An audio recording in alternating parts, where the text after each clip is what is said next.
whispered reading chapter 14, Last of the Mohicans. Chapter 15.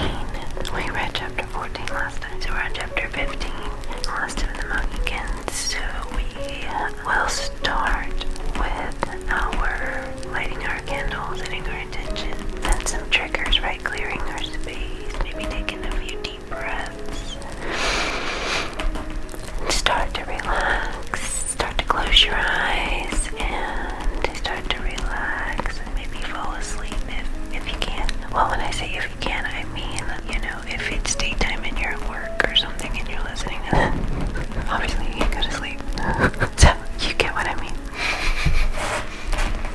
Okay, and I got some new nails, yay.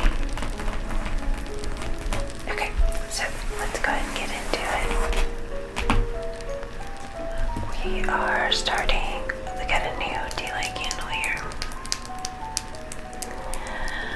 Alrighty, and let's go ahead and get it lit.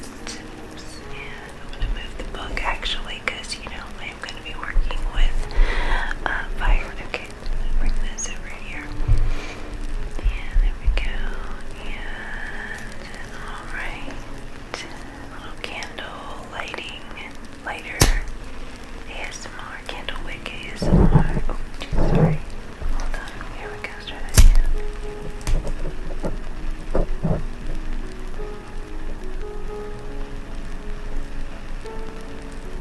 Well, there wasn't really any noise on that one. Sorry, guys.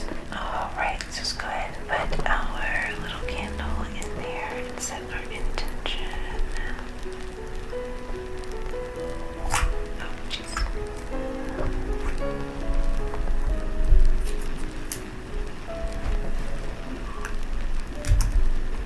There we go. One of these days, I'm gonna get that right, like every time.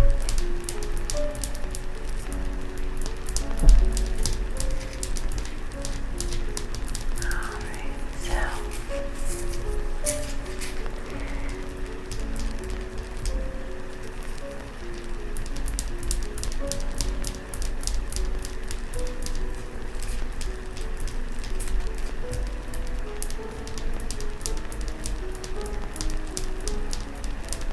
I want to set an intention that tonight's reading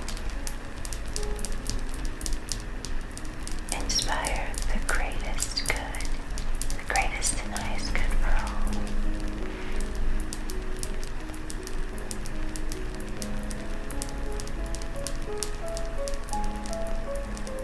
Okay, so I'm going to set that there. Right there. Alright, and now we're going to clear our space.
Rinse and breathe in that nice essential oil blend, that stress relief blend here, okay? So let's get into the summary. And if you hear my dog in the background, I apologize. He got mad because the delivery guy rang the doorbell and he will not stop. So I apologize. Okay. We are, so yeah, we're gonna go over chapter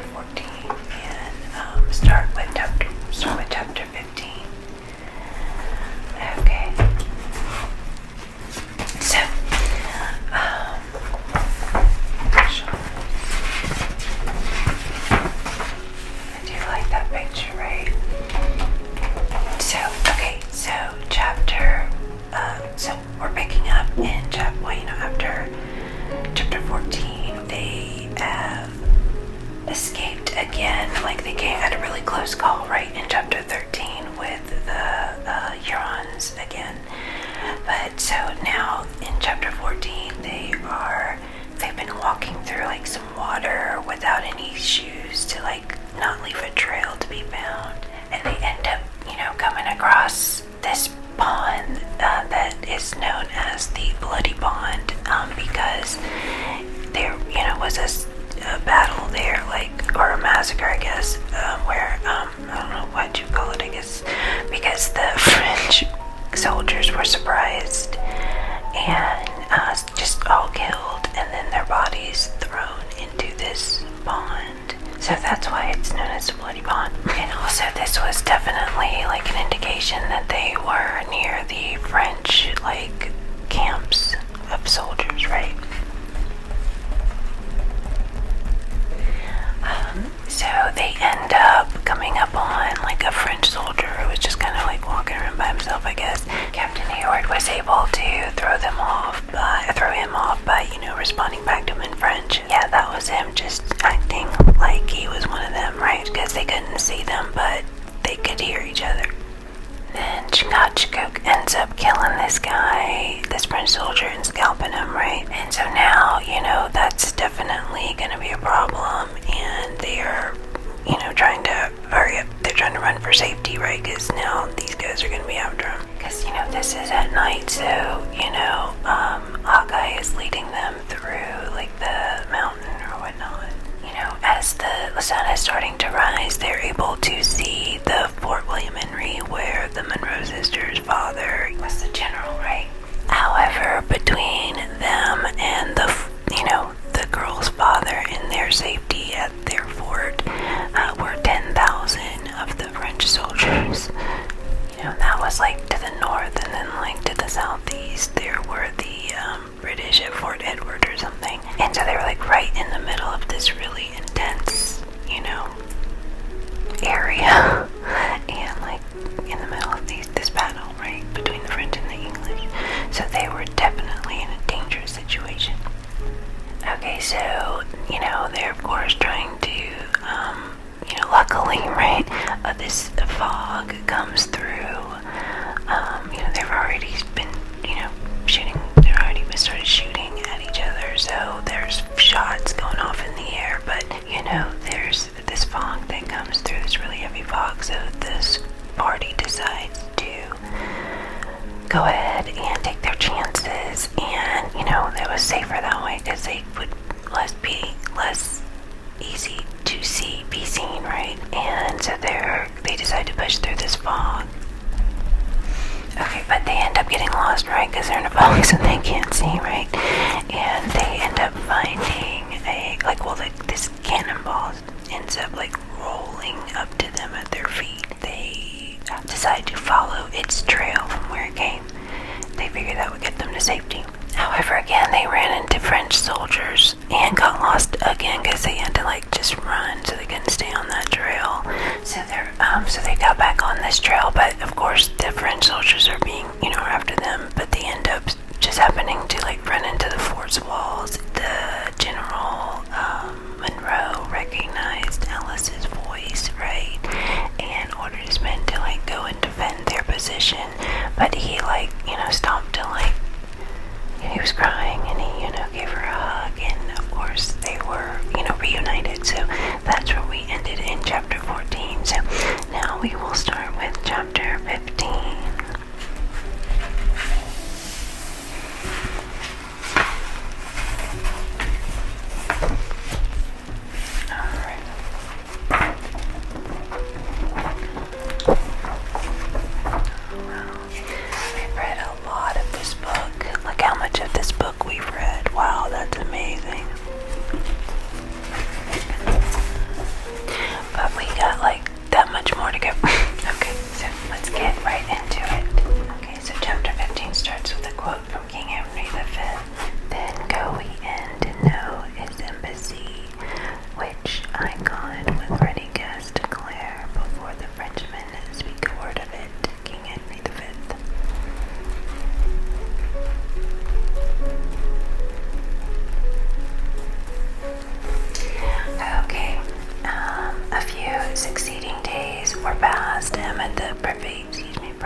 provisions mean the uproar and the dangers of the siege, which has vigorously pressed by a power against whose approaches Monroe possessed no competent means of resistance.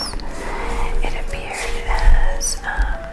appears as if Webb, with his army, which lay slumbering on the banks of the Hudson, had utterly forgotten the strait to which his countrymen were reduced. Montcalm had filled the woods of the portage with his savages, every yell and whoop from whom rang through the British encampment, calling the hearts of men who were already but too much disposed to magnify the danger. Not so, however, with the besieged. Animated by the words and stimulated by the examples of their leaders, they had found their courage and maintained their ancient reputation with a zeal that did justice to the stern character of their commander, as if satisfied with the toil of marching through the wilderness to encounter his enemy. The French general, though of approved skill, had neglected to seize the adjacent mountains, whence the besieged might have been exterminated with impunity, and which in the more modern warfare of the country would not have been neglected for a single hour. This sort of contempt for eminences, or rather dread of the labor of ascending them, might have been termed the besetting weakness of the warfare of the period. It originated in the simplicity of the Native American contests, from the nature of the combats and the density of the forests, fortresses, and artillery next to useless, the carelessness engendered by these usages descended even to the War of the Revolution and lost to the States the important fortress of Ticonderoga, opening a way of the army of Burgoyne into what was in the bosom of the country. We look back at the ignorance or infatuation, whichever it may be called, with wonder, knowing that the neglect of an eminence whose difficulties, like those of Mount Defiance, have been so greatly exaggerated, would at the present time prove fatal to the reputation of the engineer who had planned the works at their base, or to that of the general whose lot it was to defend them. The tourist, the valetudinarian, or the amateur of the beauties of nature, who in the train of his foreign hand now rolls through the scenes we have attempted to describe in quest of information, health, or pleasure, or floats steadily towards his object on those artificial waters which have sprung up under the administration of a statesman. Ooh, we got a footnote. Okay, let's see. Statesman footnote. Evidently the late DeWitt Clinton was the statesman at the time who died, governor of New York in 1828. Okay. Who has dared to shake his political character on the hazardous issue is not to suppose that his ancestors traversed those hills, or struggled with the same currents with equal facility. The transportation of a single heavy gun was often considered equal to victory gained, if happily the difficulties of the passage had not so far separated it from its necessary concomitant. Well, what's that? Concomitant. What would be the naturally occurring phenomenon that, would occur or accompany something? The example that the dictionary gave is concomitants of stress, the stresses of living, right? So like the things that you would expect to happen from something, right? Or like, I don't think it's like if you expect it to happen, but like the causes of something, right? What that phenomenon would be, that a cause and effect. Okay, anyway, moving on. Okay. If you anything, maybe I just bored you to sleep, so okay. Alright, so moving on. The ammunition has to render it no more than a useless tube of unwieldy iron. The evils of this state of things pressed heavily on the fortunes of the resolute Scotsman who now defended William Henry. Though his adversary neglected the hills, he had planted his batteries with judgment on the plain and caused them to be served with vigor and skill.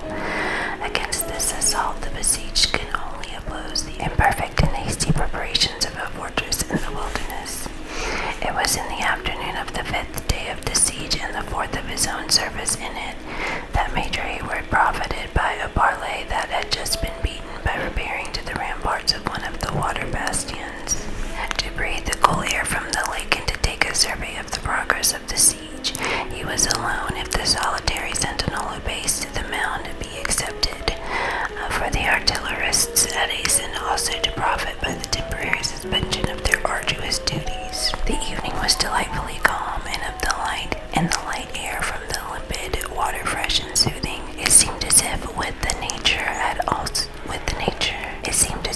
the termination of the roar of artillery and the plunging of shot, nature had also seized the moment to assume her mildest and most captivating form. The sun poured down his parting glory on the scene, without the oppression of those fierce rays that belong to the climate and the season. The mountains looked green and fresh and lovely, tempered with the milder light or softened in shadow, as thin vapors floated between them and the sun. Numerous islands rested on the bosom of the Mohicans, some low and sunken as if embedded in the waters, and others appearing to hover about the element in little hillocks of green velvet, among which the fishermen of the beleaguering army peacefully rowed their skiffs or floated at the rest on the glassy mirror in quiet pursuit of their employment. The scene was at once animated and still. All that pertained to nature was sweet or simply grand, while those parts which depended on the temper and movement of man were lively and playful. Two little spotless flags were abroad, the one on a salient angle of the fort, and the other on the advanced battery of the besiegers, emblems of the truth which existed not only to the axe, but it would seem also to the enmity of the combatants. Behind these again swung heavily, opening and closing like in silken folds, the rival standards of England and France. 100 gay and thoughtless young Frenchmen were drawing a net to the pebbly beach within dangerous proximity to the sullen but silent cannon of the fort, while the eastern mountain was sending back the loud shouts and gay merriment that attended their sport. Some were rushing eagerly to enjoy the aquatic games of the lake, and others were already toiling their way up to the neighboring hills with the restless curiosity of their nation. To all these sports and pursuits, those of the enemy who watched the besieged and the besieged themselves were, however, merely the idle, though sympathizing spectators. Here and there, a picket had indeed raised a song or mingled in a dance which had drawn the dusky savages around them from their lairs in the forest. In short, everything wore rather the appearance of a day of pleasure than of an hour stolen from the dangers and toils of a bloody and vindictive warfare. Duncan had stood in a musing attitude contemplating this scene a few minutes when his eyes were directed to the glacis in front of the sally port already mentioned. By the sounds of approaching footsteps, he walked to an angle of the bastion and beheld the scout advancing under the custody of a French officer to the body of the fort. The countenance of Hawkeye was haggard and careworn, and his air dejected as though he felt the deepest degradation at having fallen into the power of his enemies. He was without his favorite weapon, and his arms were even bound behind him with thongs made of the skin of a deer. The arrival of flags to cover the messengers of summons had occurred so often of late that when Hayward first threw his careless glance on this group, he expected to see another of the officers of the enemy charged with a similar office, but the instant he recognized the tall person and still sturdy though downcast features of his friend, the woodsman, he started with surprise and turned to descend from the bastion into the bosom of the work. So just to kind of give you some context clues, I guess, the Sally Port is basically their area, their fort, their area they're trying to defend and protect, right? That's keeping them safe. A bastion is set up for defending the fort, right? Like where you can position guns and things like that. So it's like that's what that is, if that makes sense. Okay. Alright, so now we're caught up there. The sounds of other voices, however, caught his attention and for a moment caused him to forget his purpose. At the inner angle of the mound, he met the sisters walking along the parapet in search, like himself, of air and relief from confinement. Okay, so parapet is a low protective wall along the edge of a bridge or balcony, and so the sisters were walking along in search, like himself, of air and relief from confinement. Okay, so just trying to get some air, right? They had not met from that painful moment when he deserted them on the plane only to assure their safety. He had parted from them worn with care and jaded with fatigue. He now saw them refreshed and blooming. Though timid and anxious, under such an inducement it will cause no surprise that the young man lost sight for a time of other objects in order to address them. He was, however, anticipated by the voice of the ingenuous and youthful Alice. Ah, thou truant, thou recreant knight, he who abandons his damsels in the very lists, she cried. Here have we been days, nay ages, expecting you at our feet, imploring mercy and forgetfulness of your craven backsliding. Or should I rather say back running, for verily you fled in the manner that no stricken deer, as our worthy friend the scout would say, could equal. You know that Alice means our thanks and our blessings, added the graver and more thoughtful Cora. In truth, we have a little wonder why you should go so rigidly absent yourself from a place where the gratitude of the daughters might receive the support of a parent's thanks. Your father himself could tell you that though absent from your presence, I have not been altogether forgetful of your safety, returned the young man. The mastery of yonder village of huts, pointing to the neighboring entrenched camp, has been keenly disputed, and he holds it is sure to be possessed of his fort and that which it contains.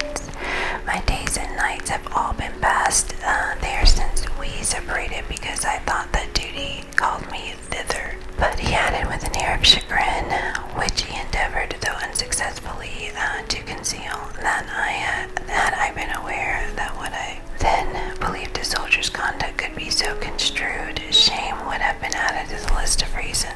Hayward Duncan, exclaimed Alice, bending forward to read his half-averted countenance until a lock of her golden hair rested on her flushed cheek and nearly concealed the tear that had started to her eye. Did I think this idle tongue of mine had pained you, I would silence it forever. Cora can say, if Cora would, how justly we have prized your services, and how deep, I had almost said how fervent, is our gratitude. And will Cora attest the truth of this? Cried Duncan, suffering the cloud to be chased from his countenance by a smile of open pleasure. What says our graver sister? Will she find an excuse for the neglect of the night and the duty of a soldier?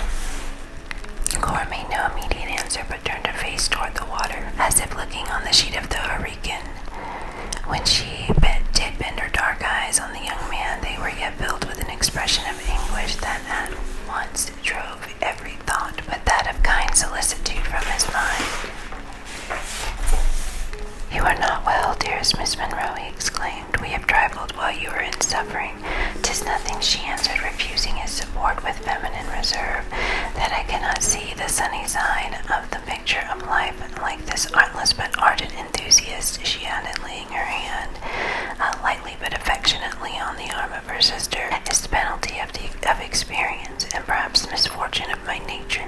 See, she continued, as if determined to shake off infirmity and a sense of duty. Look around you, Major Hayward, and tell me what a prospect is this for the daughter of a soldier whose greatest happiness is his honor and his military renown. Neither ought nor shall be tarnished by circumstances over which he has no control, Duncan warmly replied, but your words recall me to my own duty. I go now to your gallant father to hear his determination in matters of the last moment to defense. God bless you in every fortune, noble Cora, I may and must call you. She frankly gave him her hand, though her lip quivered and her cheeks gradually became of ashy paleness. In every fortune, I know you will be an ornament and honor to your sex. Alice, adieu. A bit adieu. His voice changed from admiration to tenderness. Adieu, Alice.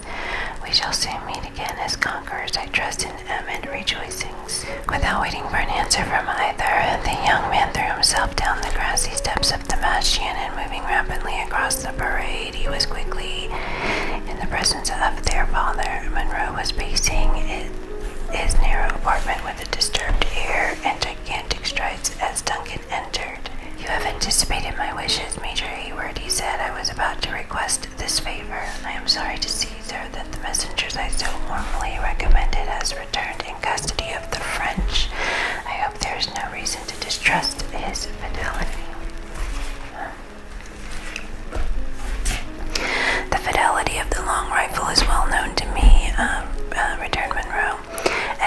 suspicion, though his usual good fortune seems at last to have failed. Montcalm has got him, and with the accursed politeness of his nation, he has sent him in with a doleful tale of knowing how I valued the fellow. He could not think of retaining him. A Jesuitical way that Major Duncan Hayward of telling a man of his misfortunes. But the general and his succour help. Did ye look to the south as ye entered, and could ye not see them? Said the old soldier, laughing bitterly. He says, hoot, hoot. You're an impatient boy, sir, and cannot give the gentlemen leisure for their march. They are coming, then. The scout has said as much. When and by what path? For the dunce has omitted to tell me this. There is a letter, it would seem to, and that is the only agreeable part of the matter. For the customary attentions of your Marquis of Montcalm, I warrant me, Duncan, that he of Lothian would buy a dozen such marquisate. Oh Lord, here we go. Marquisate. So, okay, the Marquis of Montcalm is like a title, right? That me, Duncan, that he of Lothian would buy such a dozen titles. But if the news of the letter were bad, the gentility of this French monsieur would certainly compel him to let us know it. He keeps the letter then while he releases the messenger. Hey, that does he, and all for the sake of what you call your bonhomie. I would venture, if the truth was known, the fellow's grandfather taught the noble science of dancing.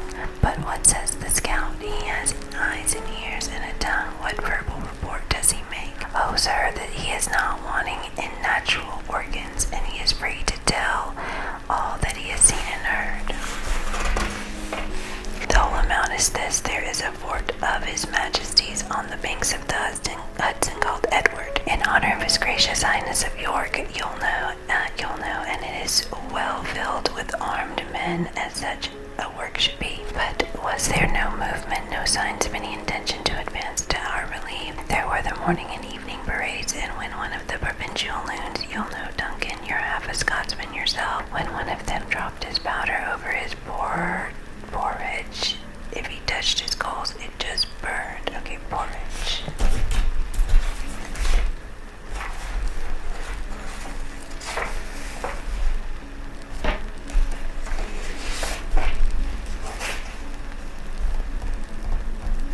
One of them dropped his powder over his porridge, or just like another way saying porridge. If it touched the coals, it just burned. Then suddenly changing his bitter, ironical manner to one more grave and thoughtful, he continued, and yet there might and must be something in that letter which it would be well to know. Our decision should be speedy, said Duncan, gladly availing himself of this change of humor to press the more important objects of their interview. I cannot conceal from you, sir, that the camp will not be much longer tenable, and I am sorry to add that things appear no better in the fort. More than half the guns are bursted, and how should it be otherwise? Some were fished from the bottom of the lake, 3,000 miles from Great Britain. The walls are crumbling about our ears, and provisions begin to fail us, continued Hayward, without regarding this new burst of indignation. Even the men show signs of discontent and alarm. Major Hayward, said Monroe, turning to his youthful associate with the dignity of his years and superior rank, I should have served His Majesty for half a century and earned these gray hairs in vain. Were I ignorant of all you say and of the pressing nature of our circumstances, still there is everything due to the honor of the King's arms and something to ourselves. While there is hope of succor, this fortress will I defend, and though it be done with pebbles gathered on the lake shore, it is a sign of the letter, therefore, that we want, that we may know the intentions of the man of the Earl of Loudoun has left among us as a substitute. And can I be of service in the matter? Sir, you can. The Marquis of Montcalm has, in addition to his other civilities, invited me to a personal interview between the works and his own camp, in order, as he says, to impart some additional information. Now, I think it would not be wise to show any undue solicitude to meet him, and I would employ you, an officer of rank, as my substitute, for it would but ill comport with the honor of Scotland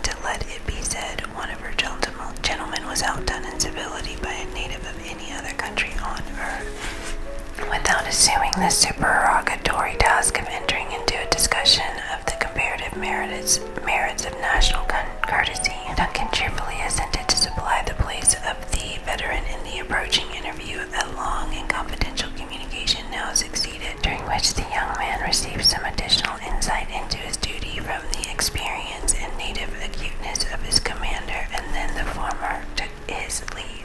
As Duncan could only act as the representative of the commandment of the fourth ceremony, the ceremonies which should have accompanied a meeting between the heads of the adverse forces were, of course, dispensed with. The truce still existed, and with a roll and beat of the drum and covered by a little white flag, Duncan left the sally port. Within 10 minutes after his instructions were ended, he was received by the French officer in advance with the usual formalities, and immediately accompanied to a distant marquis of the renowned soldier who led the forces of France. The general of the enemy received the youthful messenger, surrounded by his principal officers and by a swarthy band of the native chiefs who had followed him to the field with the warriors of their several tribes. Hayward paused assured when, in glancing his eyes rapidly over the dark group of the latter, he beheld the malignant countenance of Magua regarding him with the calm but sullen attention which marked the expression of that subtle savage. A slight exclamation of surprise even burst from the lips of the young man, but instantly recollecting his errand and the presence in which he stood, he suppressed every appearance of emotion and turned to the hostile leader who had already advanced a step to receive him. The Marquis of Montcalm was at the period of which we write in the flower of his age, and it may be added in the zenith of his fortunes. But even in that enviable situation he was affable and distinguished as much for his attention to the forms of courtesy as for that chivalrous courage which only 2 short years afterward induced him to throw away his life on the plains of Abraham. Duncan, in turning his eyes from the malign expression of Magua, suffered them to rest with pleasure on the smiling and polished features and the noble military air of the French general. Monsieur, said the latter, j'ai beaucoup de plaisir. Yes, said interpreter. I guess he's asking for an interpreter. Je crois, monsieur, qu'il ne sera pas necessary. Hayward modestly replied, Je parle en provençal. I guess, yeah, he's gonna translate, right? Je ne suis bien aise, said Montcalm, taking Duncan familiarly by the arm and landing him deep into the marquee, a little bit out of earshot. Je déteste ces réponses-là. C'est quoi bien honnête avec vous? Eh bien, monsieur, he continued, still speaking in French, though I should have been proud of receiving your command.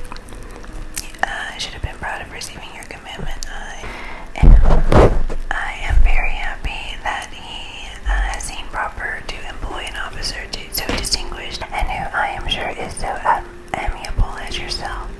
Duncan bowed low, pleased with the compliment, in spite of a most heroic determination to suffer no artifice to allure him into forgetfulness of the interest of his prince. And Montcalm, after a pause of a moment, as if to collect his thoughts, proceeded, Your commandant is a brave man and well qualified to repel my assault. My monsieur, is it not time to begin to take more counsel of humanity and less of your courage? The one as strongly characterizes the hero as the other. We consider the qualities as inseparable, returned Duncan, smiling, but while we find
smiling archly. The daughters of